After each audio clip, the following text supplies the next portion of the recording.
നമസ്കാരം. ഞാൻ Alona AR. പ്രസിദ്ധ കവി സന്തോഷ് ഏച്ചിക്കാനം രചിച്ച മലയാളത്തിലെ പ്രസിദ്ധ ചെറുകഥയാണ് ബിരിയാണി.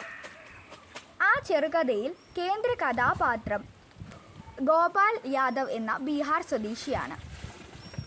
കലന്തൻ ഹാജിയുടെ വീട്ടിൽ 4000 ആളുകൾ പങ്കെടുക്കുന്ന ഒരു വിരുന്ന് നടക്കുകയാണ്.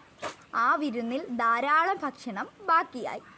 ആ ഭക്ഷണം കുഴിച്ചു മൂടാനായിട്ട് അവർ ബീഹാർ സ്വദേശിയായ ഗോപാൽ യാദവിനെ വിളിച്ചു വരുത്തി. ഗോപാൽ യാദവ് നീളത്തിലും വീതിയിലും ആഴത്തിലും വലിയൊരു കുഴി കുഴിച്ചു. പക്ഷേ അത് എന്തിനുള്ളതാണെന്ന് അദ്ദേഹം അറിഞ്ഞിരുന്നില്ല. കുറച്ചു നേരം കഴിഞ്ഞപ്പോഴാണ് അവിടെ ആകെ ഒരു സുഗന്ധം പരന്നത്. അത് എന്തിൻ്റേതാണെന്ന് അദ്ദേഹത്തിന് പെട്ടെന്ന് മനസ്സിലായി. അത് ബിരിയാണിയുടേതാണെന്നും അത് ബസ്മതി എന്ന വില കൂടിയ അരി കൊണ്ടാണ് ഉണ്ടാക്കിയതെന്നും അദ്ദേഹം തിരിച്ചറിഞ്ഞു. ബസ്മതി എന്ന വാക്കും അദ്ദേഹത്തിൻ്റെ ജീവിതവും തമ്മിൽ വളരെ തീവ്രവും തീക്ഷ്ണവുമായ ഒരു ബന്ധമുണ്ടായിരുന്നു.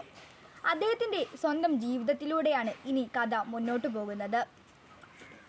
അദ്ദേഹത്തിൻ്റെ ഭാര്യ മാതങ്കി ഗർഭിണിയായിരിക്കുമ്പോൾ ഈ വില കൂടിയ ബസ്മതി എന്ന അരി കൊണ്ട് ആഹാരമുണ്ടാക്കി കഴിക്കണമെന്ന് അദ്ദേഹത്തോട് പറഞ്ഞു. അവർക്കതിനുള്ള വകയൊന്നും ഇല്ലായിരുന്നിട്ടും കടയിൽ പോയി 50 ഗ്രാം ബസ്മതി അരി തൂക്കി വാങ്ങിച്ചുകൊണ്ട് വന്നു.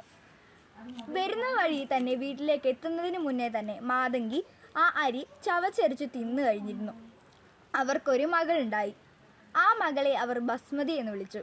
ഈ ഓർമ്മകളിൽ വിങ്ങിപ്പൊട്ടി നിന്നപ്പോഴാണ് ബസ്മതി എന്ന അരി കൊണ്ടുണ്ടാക്കിയ ബിരിയാണി ചെമ്പുകൾ അദ്ദേഹത്തിൻ്റെ മുന്നിലൂടെ നിരനിരയായി വന്നിരുന്നത്.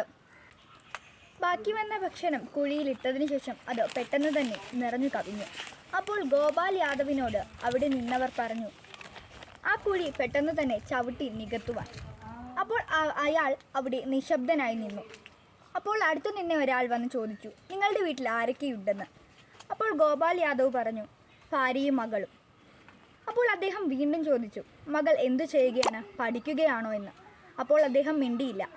അപ്പോൾ അടുത്ത് നിന്നയാൾ ചോദിച്ചു, പിന്നെ എന്തു ചെയ്യുകയാണ് മകൾ എന്ന്. അപ്പോൾ അദ്ദേഹം മറുപടിയായിട്ട് പറഞ്ഞു, മകൾ മരിച്ചുപോയി എന്ന്.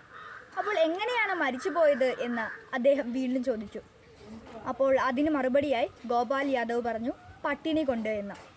പട്ടിണി കൊണ്ട് മരിച്ചുപോയ സ്വന്തം മകളുടെ മുഖം മനസ്സിൽ മായാതെ കിടക്കുമ്പോൾ ഒരു അച്ഛന് എങ്ങനെയാണ് ഭക്ഷണം ചവിട്ടി നികത്തുവാൻ കഴിയുക? ഗോപാൽ യാദവ് ഒരു കൈക്കോട്ട് മണ്ണുകൂടി ബസ്മതിക്ക് മേൽ കോരിയിട്ടോ. കുറേ ശ്വാസം ഉള്ളിലേക്ക് വലിച്ചെടുത്ത് എന്ന വാചകത്തോടു കൂടി ഈ കഥ ഇവിടെ അവസാനിക്കുകയാണ്. വിശക്കുന്നവൻ്റെ നിസ്സഹായതയും ആത്മനൊമ്പരവും വെളിവാക്കുന്ന ഒരു കഥ കൂടിയാണ് ബിരിയാണി.